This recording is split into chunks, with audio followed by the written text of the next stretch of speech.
In lesson 6.6, we're going to solve radical equations. So the good news here is we are solving equations like you guys have been doing for a long time. Just a couple new tricks for you to put up your sleeve for how to solve some equations. Alright, so you might want to hit pause, write this stuff down so you can show me that you wrote out all the steps in your notes tomorrow. Just to run through them real quick, step 1, you isolate the radical or exponent to one side of the equal sign. Then you raise both sides of the equation to the power that will eliminate the root symbol or exponent and allow you to solve. That's kind of wordy and we'll make more sense of it with an example. Then you solve for your variable. And then here's the part that you might not be too excited about, but we do have to check our solutions now. I'm going to scroll this up for a second. You don't necessarily have to write all of this in here, but I do want to make sure you know what extraneous solutions are. So basically, in math, when you raise both sides of the equation to a power, we sometimes introduce false solutions into the problem because of changes to the original equation. Those false solutions are called extraneous solutions. And when you plug them back in for the check, they give you a statement that isn't true. Therefore, the answer to the problem is no solution. So when we get answers on these problems, we don't know if we're finding a true answer until we plug it back in. And if we plug it back in and it didn't work out, we found an extraneous solution, which means that there is no solution to the equation. All right, this is just a basic example, and then I'll show you some trickier ones with the new tricks you guys will have on these. Step 1 said to isolate the radical or exponent. So here's our square root. We want to get this alone, which means this minus 3 hanging off on the end. We need to get that to the other side. So we're going to go ahead and just add 3 to both sides. And that's going to leave us with the square root of 4x plus 8 equals 4. So I think that you guys are going to have no problem kind of figuring out what to do here. You can see that we have taken a square root. So we have to say, well, what's the opposite of square rooting? An opposite of taking a root is raising something to a power. And so if you're taking a square root, we want to raise the side to that power. So we're going to square the left side. A square will undo a square root. If you're doing something to the left side, make sure on the right side you do the same thing.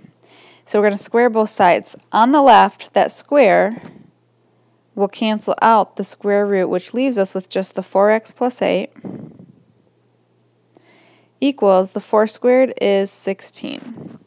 And now, I don't remember what step it is, step 3, now you just solve the equation. So we're going to figure out what x could be, and we get x equals 2. So we say, hey, x equals 2, and then I say, well, are you sure that x really equals 2? And then you say, oh yeah, maybe not, because we still have to check the answer. It's possible that this is an extraneous solution. So here's how the check will work. All that you have to do is go back to the original equation up here, and we're going to plug in a 2 for the x. So we're going to say square root of, we're going to say 4 times 2 plus 8. This minus 3 is off on the end. And we want to know, so I'm going to put a question mark, does it equal the right side of 1? And I'm just going to simplify the left side and see if we end up getting a 1. So inside here, 4 times 2 is 8. 8 plus 8 is 16, so we have the square root of 16 and then minus 3. Square root of 16 is 4. 4 minus 3 is 1, and look at this. We found the solution. So x really does equal 2. Alright, here's one of those examples where I'm going to be able to show you something I don't think you've seen yet. So we're solving for x. Start by isolating the radical or exponent. That's going to be this x to the 3/2 power, which means that plus 4 has to go to the other side first. So make sure you really concentrate on that step. I'm kind of predicting that I'm going to see students undo a radical or exponent before they really should in a problem. So make sure that you get rid of any of your extra stuff over to the other side before you deal with this exponent. All right, so how do we undo a 3/2 power? We're going to be able to do this in just one step. So we can undo a 3/2 power by raising this to the 2/3 power by its reciprocal power. Now the reason why this is going to help us out is here I have x to the 3/2 power raised to the 2/3 power. So when you have a power to a power, we multiply our exponents. And if you multiply these fractions straight across, 3 times 2 is 6, 2 times 3 is 6, so we end up with a 6 over 6, which is just 1, and x to the first power is x. So in one step, we undid our 3/2 power, ending up with just x, which is ultimately what we want. Now don't forget, if you raise the left side to the 2/3 power, we have to raise the right side to the 2/3 power. So x equals 64 to the 2/3 power. Now to simplify and get our final answer, let's go ahead and write this in radical notation. That's the cube root of 64 squared. Now because we're solving, I want to pay attention to this cube root. If this is an even root, we're going to throw in plus or minus. Because it's an odd root, we're good with that. So the cube root of 64 is 4. And all this is on your exponent table. Squared, and 4 squared is 16. So x equals 16. But does x really equal 16? We don't really know until we do our check. So over here, to do the check, just plug a 16 in for x to the original problem from the beginning. So 16 to the 3/2 power plus 4, we want to know, does it equal, question mark, 68? And I'm not going to solve anything over here. I'm just going to simplify this side and see if it looks like the right side. So let's start with this. We can rewrite it into this form so that we can simplify.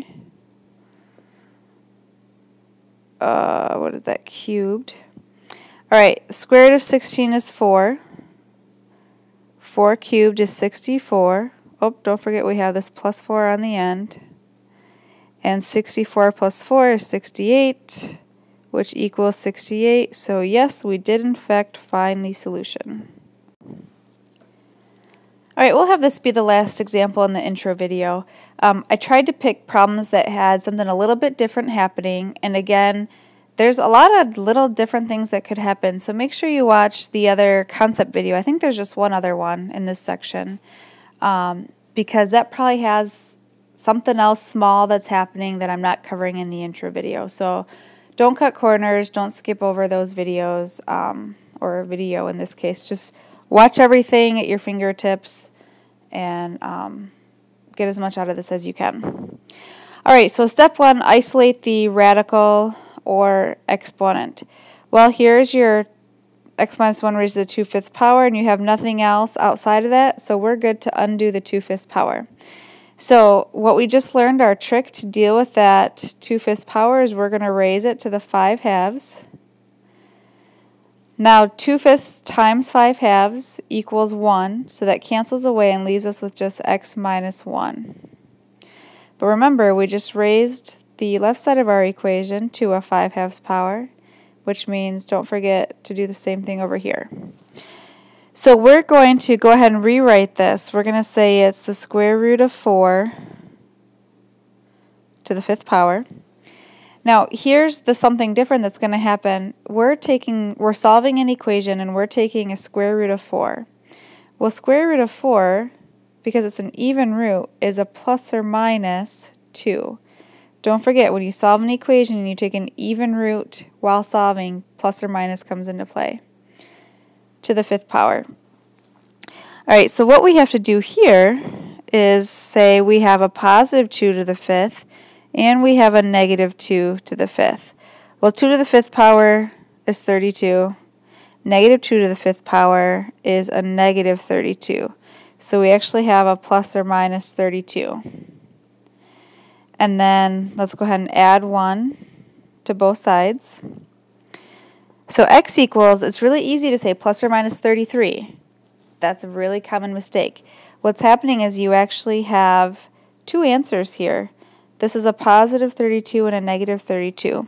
So let's take the positive 32 and add 1, because we have to add 1 to this side, and we get 33. And then let's take the negative 32 and add 1. Negative 32 plus 1 is a negative 31. So these are the two answers. When you get more than one answer, you do have to, on the check, go back and plug them both in separately. First you would plug in a 33, see if you do the math and you get a 4, and then you would plug in a negative 31. So I'm not going to take the time in this video for that, but just know for these problems, every time you get an answer, plug it back in and check to see if it's a true solution or an extraneous solution.